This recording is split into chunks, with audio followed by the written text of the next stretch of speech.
नमस्ते माझ्या मैत्रिणींनो, बघा आता मी सुंदर असं पोटली बटनचं ब्लाऊज डिझाईन तयार करणार आहे। 28च्या मापाचं ब्लाऊज आहे। ब्लाऊज छोट्या मापाचं आहे, पण पाठीमागून पोटली बटन लावून डिझाईन बनवायची आहे। आणि खूप सुंदर डिझाईन दिसते ही पोटली बटन वापरून। जर आपण डिझाईन बनवली ना, कोणत्याही प्रकारची जर आपण डिझाईन बनवली पोटली बटनची तर छान दिसते। तर हे 28च्या मापाचं ब्लाऊज आहे। तर गळ्याची रुंदी मी 2.5 घेतलेली आहे आणि लांबी आहे 8.5 आणि अशा पद्धतीने मी गळ्याचा आकार आखून घेतला आणि त्याला छापा मारून दोन्ही बाजूनी मी तो परत चॉकनं रेडी तयार केला। आणि बघा मग आता हे ब्लाऊजवर मी पहिले मी अस्तरवर ते गळ्याची डिझाईन आखून घेतली आणि आता हे ब्लाऊजच्या कपड्यावर मी आता ही अशी शिवून घेणार। परत शिवून घ्यायची, आपण जसा आकार छापला तसाच आपण शिवून घ्यायचा।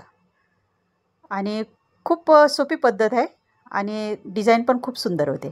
आणि आता हा आकार मी असा कट करून घेतला आणि जिथं कोपरे आहे तिथं कट मारायचा आणि जिथं गोल राऊंड आहे खाली तिथं थोडे थोडे कट मारायचे।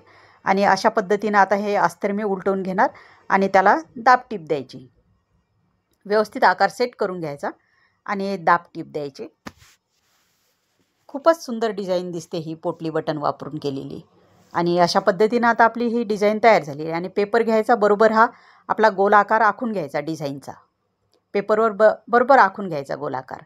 आणि या आकारावरच मग आपल्याला पोटली बटन लावायचे। तर छोटे छोटे कतरण घ्यायचे आणि चौकोनी तुकड्यामध्ये आपण हे असे बटन तयार करू शकतो। आणि त्याला पक्की अशी गाठ मारून तयार करायचे आणि असे भरपूर सारे बटन बनवून घ्यायचे। आणि पेपरवर आपण गोल राऊंड आखलेला आहे ना, त्या राऊंडच्या नुसार बरोबर समान अंतरावर एक एक पोटली बटन लावून घ्यायचं।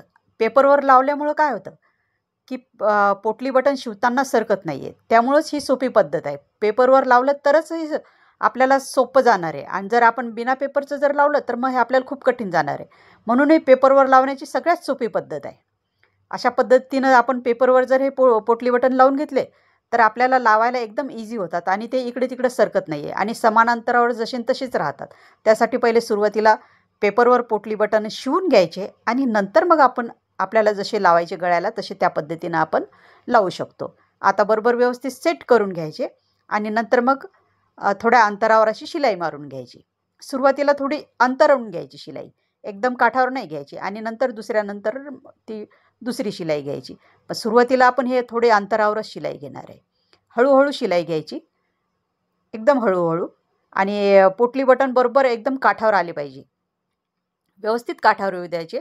अशा पद्धतीनं आपल्याला ते हळूहळू शिवत घ्यायचं आहे, कारण की खाली आहे पेपर आणि पेपर असल्यामुळं तर ते इकडे तिकडे सरकणारच नाही। आपण पहिलेच ऑलरेडी पेपरवर शिवून घेतलेले आहेत त्यामुळे ते आता इकडे तिकडे काही सरकणार नाही। अशा पद्धतीने पेपरवर चिटकवून आपण ते पोटली बटन व्यवस्थित आपण शिवून घेऊ शकतो आणि बिलकुल समान अंतरावर ते झालेले आहेत, इकडे तिकडे सरकत नाही आहे। आपण ज्या पद्धतीने आपण समान अंतरावर अगोदर चिटकवलेले होते ते तसेच आहेत बरोबर।